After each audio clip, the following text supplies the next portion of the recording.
नमस्कार. आज मी घेऊन आले आहे अगदी झटपट, सॉफ्ट आणि टेस्टी रवा उत्तप्पा रेसिपी. सकाळच्या नाश्त्यासाठी किंवा संध्याकाळच्या खाऊसाठी एकदम परफेक्ट.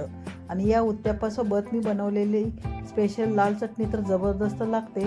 चला तर मग लगेच रेसिपीला सुरुवात करूया. आता मी सुरुवातीला 2 कप बारीक रवा घेतलेला आहे. अर्धा कप दही व अर्धा कप पाणी घालून सर्व एकत्र मिक्स करणार आहे. तुम्ही जर जाड रवा घेतला असेल तर त्याला मिक्सरमधून बारीक करून घ्या. आता हे चांगलं मिक्स करत असताना थोडं घट्ट झालेलं आहे. आपल्याला याच्यामध्ये आता परत अर्धा कप पाणी ओतायचं आहे. आता हे अर्धा कप पाणी मिक्स केल्यानंतर परत मिक्स करायचं आहे. चांगलं लागेल तसं थोडं थोडं पाणी मिक्स करायचं आहे. एकदम मिक्स करायचं नाही, याच्यामध्ये गाठी होणार नाही त्याची काळजी घ्या.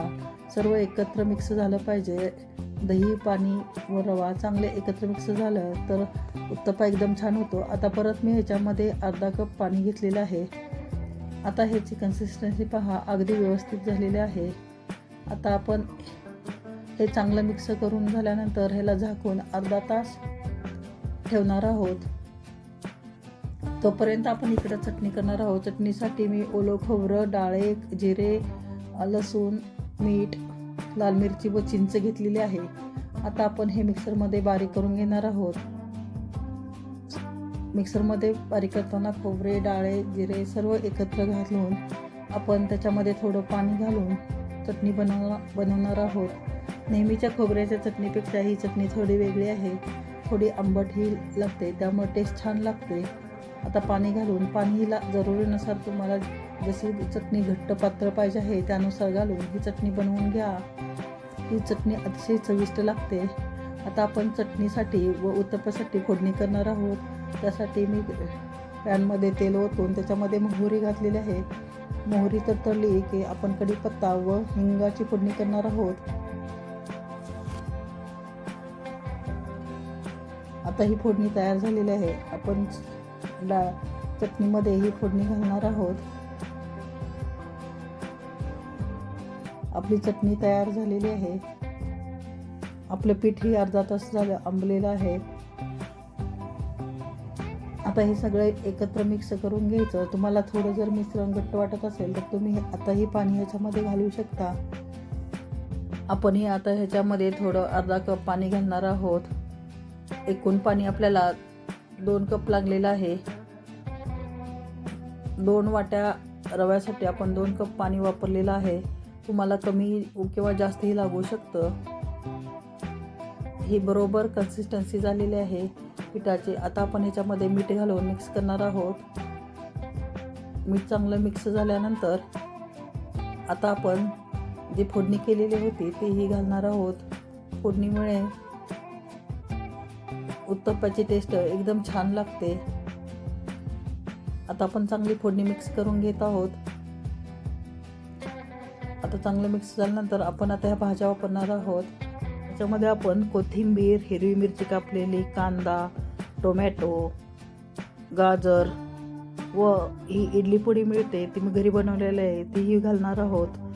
ही डोश्यावर अतिशय चांगली लागते, त्याप्रमाणे उत्तप्पावरही घातली तर खूप छान टेस्ट लागते. आता आपण हे सर्व मिक्स करणार आहोत. काही जण उत्तप्पा टाकल्यानंतर तव्यावर त्याच्यावरही टाकलं तरी चालतं, पण लहान मुलं ते काढून टाकतात. त्यापेक्षा हे पिठामध्ये मिक्स केलं ना त्याचीही खूप टेस्ट छान लागते. तुम्ही गाजर ऑप्शनल आहे, तुम्हाला घालायचं असेल तर घालू शकता. तुम्ही इतरही भाज्या त्याच्यामध्ये घालून मिक्स करू शकता. बीटही किसून घातलं तरी चालेल. तुम्ही बीन्स, शिमला मिरची ही घालू शकता. त्या भाज्या थोड्याशा स्टीम करून घेऊन नंतर घालायच्या, म्हणजे त्याचा कच्चापणा जाणवणार नाही. आता आपण हे सर्व एकत्र मिक्स केलेलं आहे. हे मिश्रण एकसारखं हलवून सगळे भाज्या व्यवस्थित मिक्स होतील तसे हलवून चांगलं मिक्स करून घेतलेलं आहे. आता आपण 1 पाव चमचा याच्यामध्ये खायचा सोडा टाकलेला आहे, किंवा तुम्ही बेकिंग सोडाही टाकू शकता. आता तोही चांगला एकाच दिशेने हलवून मिक्स करून घ्यायचा आहे. त्याच्यामुळं आपला उत्तप्पा एकदम सॉफ्ट व स्पंजी होण्यास मदत होईल. याचा आता आपण लगेचच उत्तप्पा करणार आहोत. आता मी इथे तवा गरम ठेवलेला आहे. तवा गरम झाल्यानंतर त्याच्यामध्ये सुरुवातीला थोडंसं तेल टाकून आपण उत्तप्पा घालणार आहोत. आता उत्तप्पा घालण्यासाठी मी पळीने त्याच्यावरती उत्तप्पाचे बॅटर घेऊन उत्तप्पा तयार करणार आहोत. तुम्हाला जेवढा जाड पाहिजे किंवा जेवढा पातळ पाहिजे त्यानुसार तुम्ही बॅटर घेऊन पळीने उत्तप्पा घालायचा. उत्तप्पा हा डोस्यापेक्षा जाड असतो, त्यामुळे थोडा जाडच घालायचा.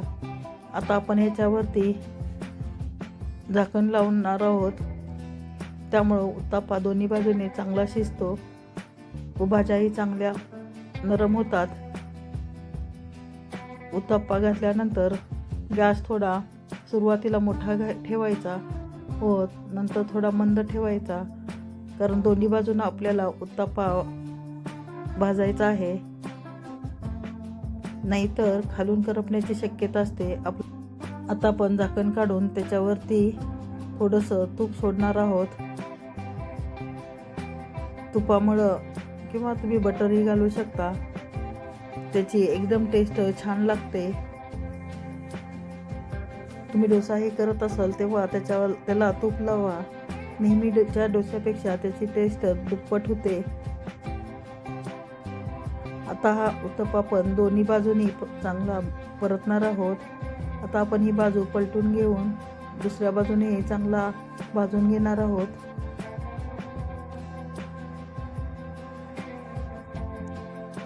उत्तप्पा भाजायला थोडा वेळ लागतो.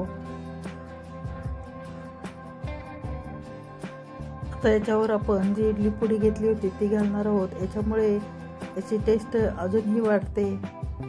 तुम्हाला जर याची रेसिपी पाहिजे असेल तर नक्की कमेंट करून सांगा. आता आपला हा उत्तप्पा रेडी झाले आहे. हा एकदम इन्स्टंट, जर आपल्याकडे डोस्याचं बॅटर नसेल तर आपण हा इन्स्टंट रवा उत्तप्पा करू शकतो. या रवा उत्तप्पाची रेसिपी तुम्हाला आवडली असेल तर नक्की कमेंट करून सांगा. चॅनलला सबस्क्राईब केले नसेल तर सबस्क्राईब करा. चॅनलला लाईक करा, शेअर करा व हा व्हिडिओ शेवटपर्यंत पाहिल्याबद्दल तुमचे सर्वांचे धन्यवाद.